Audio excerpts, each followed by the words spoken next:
इस वीडियो में आज मैं आपको बताने वाली हूँ वॉरेन बफेट के 7 इन्वेस्टिंग रूल्स जो आप भी फॉलो कर सकते हो और ये सारे रूल्स आपके इन्वेस्टमेंट जर्नी को काफी ज्यादा आसान और प्रॉफिटेबल बनाएंगे। हम सब जानते हैं कि वॉरेन बफेट काफी अच्छे और बड़े इन्वेस्टर हैं, साथ में उनके जो मेजॉरिटी स्टेक्स है ना वो कुछ ही कंपनीज में इस तरीके के कुछ रूल्स को वो फॉलो करते हैं जिससे आज उनकी इतनी बड़ी वेल्थ बनी है।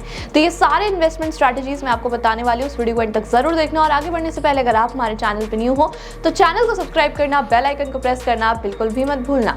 सबसे पहले तो मैं आपको ये बताना चाहूंगी कि वॉरेन बफेट हमेशा अपनी चीजों पर स्टिक रहते हैं। वो कभी भी ना किसी की सुनकर इन्वेस्टमेंट नहीं करते या फिर किसी टिप के अकॉर्डिंग इन्वेस्टमेंट नहीं करते।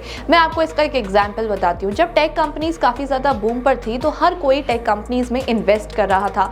अब उस टाइम पर क्या हो रहा था कि नए नए फंड मैनेजर्स आ रहे थे, इन्वेस्टर्स आ रहे थे, ट्रेडर्स आ रहे थे जो अपना दिमाग लगाकर नए नए फंड्स को क्रिएट कर रहे थे। अब उन फंड्स का जो रिटर्न था वो कुछ ही महीनों में मल्टी बैगर बनता जा रहा था और लोग उन फंड मैनेजर्स पर काफी ज्यादा ट्रस्ट भी कर रहे थे। लेकिन उस टाइम पर ना वॉरेन बफेट काफी ज्यादा स्टिक थे अपने डिसीजन से और उन्होंने एक भी टेक कंपनी में इन्वेस्ट नहीं किया था। अब इस वजह से ना उनको काफी ज्यादा क्रिटिसाइज भी किया जा रहा था। उनको ये बोला जा रहा था कि वॉरेन बफेट काफी ज्यादा ओल्ड एज है और साथ में नई चीजों के साथ आगे नहीं बढ़ना चाहते और टेक कंपनीज में इन्वेस्ट नहीं करना चाहते। काफी लोग उनका मजाक भी उड़ा रहे थे। लेकिन उसके बाद आता है टेक का क्रैश, जो कि बबल फटा था और उसकी वजह से सारी टेक कंपनीज काफी नीचे गिरी थी।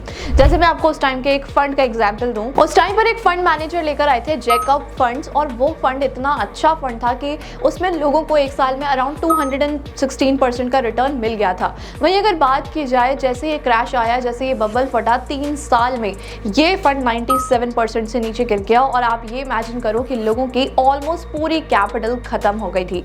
तो इस वजह से वॉरेन बफेट हमेशा अपनी चीजों पर स्टिक रहते थे। अब जब उनसे एक इंटरव्यू में पूछा गया कि आपने उस टाइम पर टेक कंपनीज में इन्वेस्ट क्यों नहीं किया था, क्योंकि मार्केट तो काफी ज्यादा सर्च पर थी और मार्केट में टेक कंपनीज इतनी सारी नई नई कंपनीज आ रही थी, इतने सारे इनोवेशंस हो रहे थे, लोग एक्चुअली में इन्वेस्ट कर रहे थे। सबसे पहले तो उन्होंने यही बोला कि एक बबल था। अब उन्होंने सेकंड रीजन ये दिया इंटरव्यू में कि उनके पास इतनी सारी कंपनीज थी कि वो इतनी सारी कंपनीज को इवैल्यूएट कर ही नहीं सकते थे।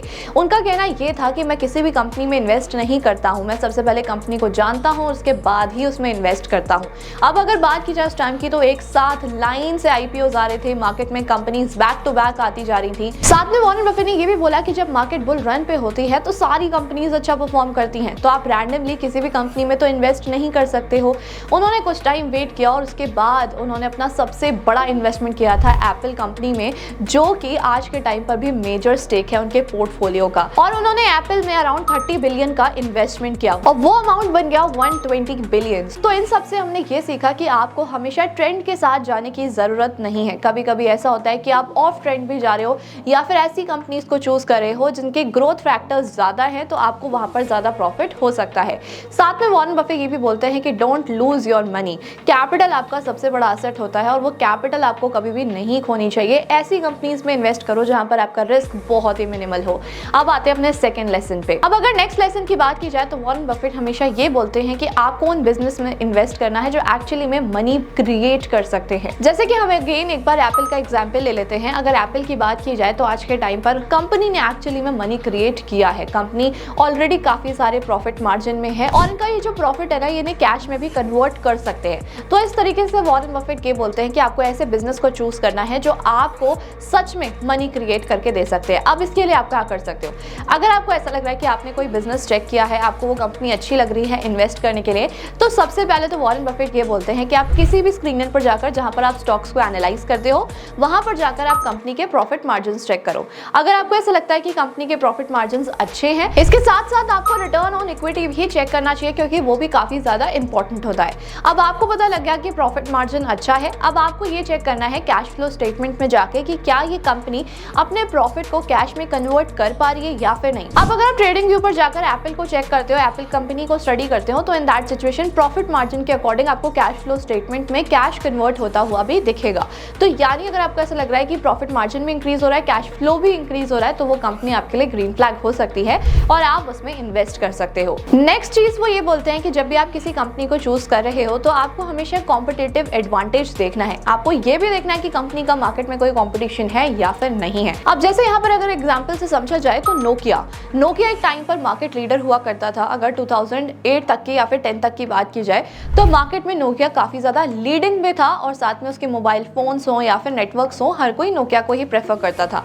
लेकिन 2022 2012 के बाद नोकिया को हर कोई भूल गया और 2012 से लेकर 2018-19 तक जो सैमसंग है उसने मार्केट को लीड किया। उसके बाद अगर बात की जाए अभी के टाइम की तो सैमसंग भी थोड़ा सा नीचे हो गया है, क्योंकि जितने भी चाइना ब्रांड्स हैं जैसे Xiaomi हो गया, Realme हो गया, और ये मार्केट में ना काफी ज्यादा लीड कर रहे हैं। बट अगर हम इन सब कंपनीज को एप्पल के साथ कंपेयर करेंगे तो उसका कोई भी कंपैरिजन नहीं है, क्योंकि एप्पल ने ऑलरेडी पूरे मार्केट को लीड करके रखा हुआ है, चाहे वो सैमसंग से कंपेयर किया जाए या फिर नोकिया किसी भी कंपनी से कंपेयर किया जाए। जब नोकिया ने अपने पहले फोन को लॉन्च किया था तो किसी ने नहीं सोचा था कि उसे अपने इतने सारे एम्प्लॉयज को ले ऑफ करना पड़ेगा ड्यू टू कॉम्पिटिशन ओनली। तो आपको हमेशा कॉम्पिटेटिव एडवांटेज भी देखना है। कई बार क्या होता है कि कंपनीज अपने कॉम्पिटिशन को पीछे छोड़कर आगे तो बढ़ रही होती हैं, लेकिन उनके पास कोई प्रॉपर प्लान नहीं होता है। वहीं अगर बात की जाए कि कंपनी के पास प्रॉपर प्लान नहीं है तो वो कंपनी आगे आने वाले टाइम में ग्रो नहीं कर सकती है। तो साथ में जब भी आप किसी कंपनी को चेक कर रहे हो तो उनका कॉम्पिटेटिव एडवांटेज, यानी कि आपको ये भी देखना है कि कंपनी का कोई कॉम्पिटिशन मार्केट में ऑलरेडी काम कर रहा है या फिर नहीं कर रहा है, और साथ में अगर कर रहा है तो इस कंपनी के क्या क्या प्लान्स हैं उस कॉम्पिटिशन को खत्म करने के लिए, ताकि आप उस कंपनी पर ट्रस्ट कर सको। अब अगर नेक्स्ट स्टेप की बात की जाए तो वो हमेशा ये बोलते हैं कि मैनेजमेंट एनालिसिस करना भी बहुत ही ज्यादा इंपॉर्टेंट होता है। अगर आपको पता ही नहीं है कि कंपनी के प्रमोटर्स क्या कर रहे हैं, कंपनी के प्रमोटर्स का क्या प्लान है। अब बेसिकली बहुत सारी कंपनीज के प्रमोटर्स ऐसे होते हैं जो सिर्फ अपने लिए काम करते हैं, उन्हें पब्लिक से या फिर कंपनी की ग्रोथ से कोई भी मतलब नहीं होता है। तो इसलिए वॉरेन बफेट हमेशा ये बोलते हैं कि आपको ऐसी कंपनीज को चूज करना है जहां का मैनेजमेंट बहुत ही ज्यादा स्ट्रांग हो और बहुत ही रैपिड डिसीजंस लेता हो अपनी कंपनी की ग्रोथ के लिए। अब आप कैसे ये चेक कर सकते हो? अगेन अगर आपको ऐसा लगता है तो आप न्यूज चेक कर सकते हो कि प्रमोटर कौन है, जो भी कंपनी आपको पसंद आई है उस कंपनी के प्रमोटर्स कौन है, और साथ में आप ये भी चेक कर सकते हो कि उस कंपनी से रिलेटेड रिसेंटली कोई मार्केट में न्यूज तो नहीं आई है, और अगर न्यूज आई है तो उस पर प्रमोटर्स ने कैसा एक्शन लिया है, कोई उनके ऊपर फेक एलिगेशंस तो नहीं है, कंपनी मार्केट में कैसा काम कर रही है, और अभी तक आप ये भी चेक कर सकते हो कि प्रमोटर्स क्या क्या एक्शंस लेते आए हैं अपनी कंपनी को ग्रो करने के लिए। अब जो कंपनी है ना वो एनुअल रिपोर्ट भी सबमिट करती है, जिससे आपको ये पता चल जाएगा कि फाइनेंशियल ईयर का प्रॉफिट कितना रहा है, रेवेन्यू कितना रहा है, और साथ में कंपनी के फ्यूचर गोल्स क्या है। तो आप एनुअल रिपोर्ट भी किसी कंपनी की पढ़ सकते हो। अगर नेक्स्ट पॉइंट की बात की जाए तो वॉरेन बफेट हमेशा ये बोलते हैं कि wait for the right time. वो हमेशा वैल्यू स्टॉक्स में बिलीव करते हैं। साथ में वॉरेन बफेट का एक कोट भी काफी ज्यादा फेमस है जो मैं आपको बताती हूँ, by your stocks like you by your own house. इसमें उनका कहना ये है कि जब आप घर खरीदते हो तो आप काफी ज्यादा पेशेंस के साथ और सारी चीजों को चेक करने के बाद ही खरीदते हो। अब उनका कहना ये भी है कि जब आप किसी स्टॉक को बाय कर रहे हो तो आपको, जब स्टॉक मार्केट एग्जिस्ट भी नहीं कर रही, जब मार्केट क्रैश हो रही है, तब भी आपको कोई फर्क ना पड़े और आप उस स्टॉक को ओन कर हैप्पी हो। तो इस तरीके से आपको स्टॉक्स को चूज करना चाहिए और वो भी उसी तरीके से स्टॉक्स को चूज करते हैं। अब सबसे पहले अगर बात की जाए तो जब आप घर खरीदने जाते हो तो क्या आप बार बार उसके प्राइसेस को चेक करते हो? आपको पता होता है कि इस प्रॉपर्टी का प्राइस जो है कितना ऊपर जा सकता है या फिर कितना नीचे जा सकता है। आप सारी चीजें इवैल्यूएट करते हो और उसके बाद वो घर खरीदते हो, और घर खरीदने के बाद भी आप बार बार ये चेक नहीं करते हो कि उसका प्राइस कितना ज्यादा ऊपर जा रहा है। सेम चीजें वॉरेन बफेट भी बोलते हैं कि अगर आपने कोई स्टॉक को खरीदा हुआ है तो wait for the right time, क्योंकि धीरे धीरे ये उसकी वैल्यू इंक्रीज होगी और आपको बार बार उसके प्राइसेस को चेक करने की जरूरत नहीं होती है। अगर आपको ये पता है कि आपने परफेक्ट प्रॉपर्टी खरीदी है और आगे आने वाले टाइम में इसका प्राइस जो है वो इंक्रीज होगा ही, तो आप पेशेंस के साथ वेट कर उस प्रॉपर्टी को सेल कर सकते हो। उसी तरीके से स्टॉक्स को भी आपको ट्रीट करना चाहिए। लेकिन यस, उनका कहना ये भी है कि आपको हमेशा लॉन्ग टर्म के लिए ही इन्वेस्टमेंट करनी चाहिए। शॉर्ट टर्म में आप कभी भी मार्केट को इवैल्यूएट नहीं कर सकते हो और किसी भी कंपनी का प्राइस शॉर्ट टर्म पे तो आप बिल्कुल भी चेक नहीं कर सकते हो। जब भी आप किसी कंपनी का स्टॉक प्राइस चेक कर रहे हो तो वो हमेशा लॉन्ग टर्म में ही आपको चेक करनी चाहिए। सो एट लास्ट ये तो थे कुछ वॉरेन बफेट के इन्वेस्टिंग रूल्स जो वो अपने पोर्टफोलियो के लिए भी फॉलो करते हैं, और आई होप अब आप भी अपने इन्वेस्टमेंट में इन सभी रूल्स को फॉलो करेंगे। आपको ये वीडियो कैसा लगा और आपने इस वीडियो से क्या वैल्यूज ली, कमेंट करके जरूर बताना। इस वीडियो को जितना हो सके उतना शेयर कर देना, और अगर अभी तक आपने इन्वेस्टमेंट स्टार्ट नहीं की है, आप स्टॉक्स में इन्वेस्ट करना चाहते हो, तो उसके लिए आपको एक डीमैट अकाउंट की जरूरत जरूर पड़ेगी, जिसका लिंक आपको हमारे डिस्क्रिप्शन बॉक्स और पिन कमेंट में मिल जाएगा। आप फ्री में डीमैट अकाउंट ओपन करा सकते हो। और ऐसी इन्फॉर्मेटिव वीडियोस को देखने के लिए हमारे चैनल को सब्सक्राइब करना, बेल आइकन को प्रेस करना बिल्कुल भी मत भूलना। Thank you so much.